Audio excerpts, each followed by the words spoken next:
How to change team in eFootball. So hey everyone, welcome back to our channel App Guide.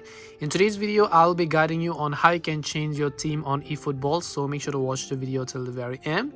So if you have a team on eFootball, such as let's say your game plan which you're talking about, first of all you want to come to game plan. If you're only talking about your squad, then you have to tap this logo over here, which is a game plan logo.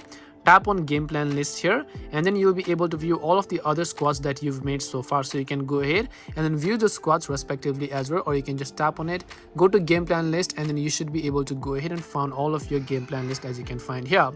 Now sometimes you could be in an event match, right? So let's say I'm inside of match, I'm inside of my event, and then here this is actually an event where I have to choose a country. So here you can see for user matches, there is my national team. I just need to hit the continue option. And if I want to change it after I've chosen in this specific scenario, that I will not be able to change it. If I chose Argentina right away, I will not be able to change it to France or any of the other countries once I've set them. But if you're talking about this game plan over here, that's basically how you do it. So hope this video is helpful. If you have any questions, feel free to leave them down. Thanks for watching and see you in the next video.